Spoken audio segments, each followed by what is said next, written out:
This isn't just a Pokemon card, it's a time machine. For every one of us who grew up in the 90s, this little rectangle of cardboard was the entire social hierarchy of the schoolyard. You remember that feeling, right? The buzz on the playground, the chaos at the lunch table, the pure, stupid hope you had every time you cracked open a booster pack. No analytics, no PSA, or CGC in this matter, no mark corrections, just raw emotion. This wasn't cardboard. This was childhood status, imagination, and bragging rights, all wrapped around cardboard and foil. Today, we're not just talking prices. We're diving into why the 1999 base set built an entire generation of collectors. I'm breaking down the cards every 90s kids dreamed of. The ones that made you a legend on the playground. The ones that started friendships, and even some that probably ended friendships. This is the Collector's Index. We're starting where it all began. So grab your binders and let's go back to 1999. To understand the base set's power, you have to go back to that moment in time. Pokemon wasn't a franchise.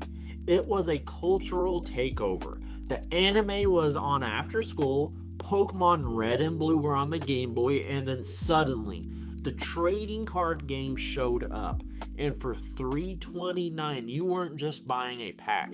You were buying a piece of the world we were obsessed with. The thing that made us feel like we were really in the Pokemon world. And everything was a mystery. No pull rates, no spreadsheets, no population reports. Just the smell when you opened a fresh pack. You know, that plasticky, inky smell on cardboard? Man, I still smell the packs when I open them. It brings me back to being a kid. Our cards lived in our pockets, our backpacks, and our shoe boxes. There were no sleeves, no top loaders, no whitening, wasn't damage. It was battle scars. The kid with the Charizard, he was the king. You didn't argue with them. You didn't even make eye contact unless they spoke to you. Well, that's how it was in my friend's pool anyways. And that's the beauty of base set. It was simple. 102 cards, 16 holos, a goal that actually felt achievable, you know, pulling a holo. That was basically the closest thing we had to fireworks. It was pure, it was tangible, and honestly, nothing today compares to it.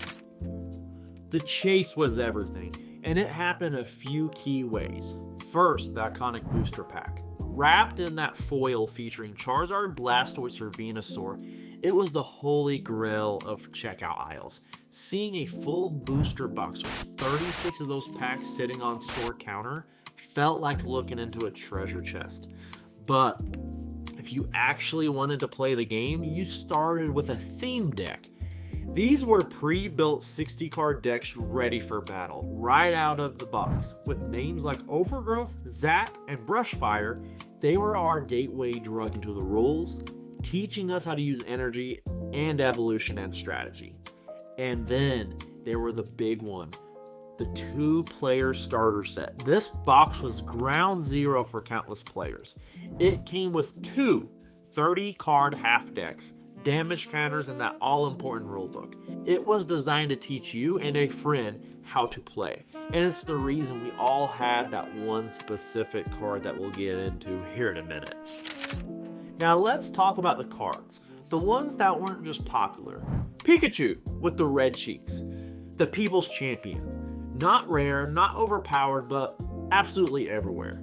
And then the red cheeks myth took off. Suddenly, half the playground swore they had found an illegal misprint. And I'm not kidding. This is what they said. You were to get thrown in jail and it was worth millions of dollars. None of that was true, but thinking it could be was exciting. And that's what made it worthwhile as a kid. Blastoise? This was the definition of cool. Those cannons? Legendary. And if you played competitively, Rain Dance was the deck.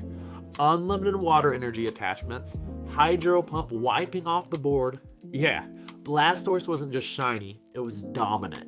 Today, a PSA 10 shadowless version can sell for thousands, but back then, its value was the number of kids it crushed on the playground. And this one right here, This was my original Blastoise, the one I used to stick in my tire as a kid and ride around on my bike so it could make the clicking sound. This isn't a card I will ever sell. This will be in my collection for a lifetime. Next is Venusaur, the underrated starter. I've already tried all the others, so why not choice? It's not as flashy as Blastoise or Charizard, but strong, dependable, and one of the prettiest holos out there. And the final evolution of Bulbasaur, you know, the one that represents the best card shop in the world, Bulba Cards. Mewtwo, fresh off the first movie, peak mystery, peak cool factor. This card felt dangerous, like you weren't supposed to own it. With high HP and flexible attacks, Mewtwo was the playground boss. Pulling it gave you bragging rights for a month straight. Now Charizard, the king. Not a card, a throne for whoever pulled it got a set on. This was schoolyard bragging rights, distilled into cardboard. The art, the fire spin, the 120 HP, everything about it screamed power. People traded entire binders for this thing. Birthday gifts, entire friendships were ruined over this card. And today, if you're curious, yes, that first edition PSA 10 hit $420,000 in 2022. That happened. Prices have cooled, but Charizard is still the hobby's North Star. If you had this card as a kid, you were untouchable. Now, Hitmonchan and Electabuzz, these two were the backbone of the Haymaker deck. A popular, brutally effective tournament strategy. No flash, just results. Now, remember that 2-player starter deck we talked about earlier? Yeah, so first edition Machamp. The rare card literally every kid had on Earth. We all thought we struck gold with this thing. We did.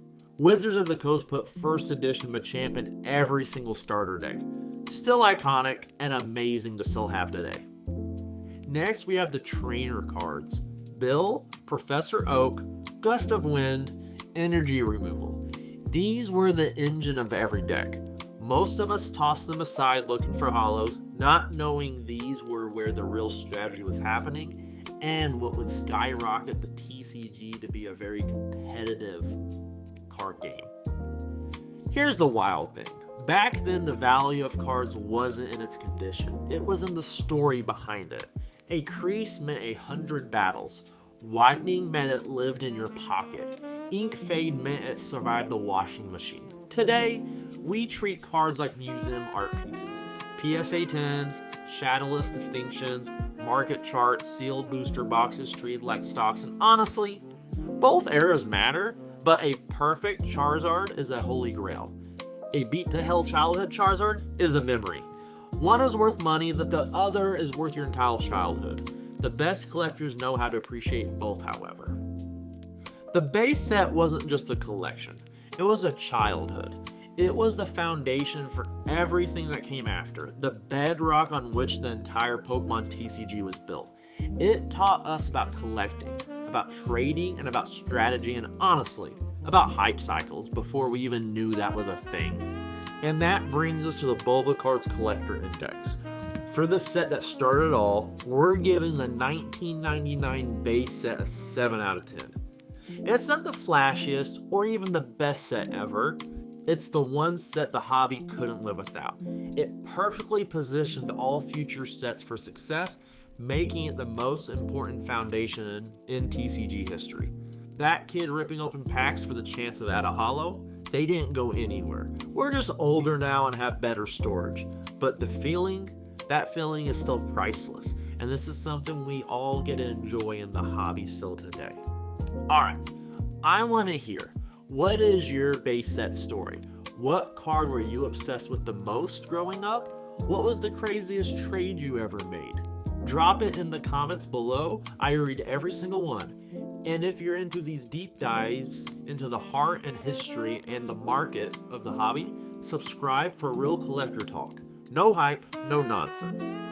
Next time here on Collector's Index, we will be diving into Paldea Evolved.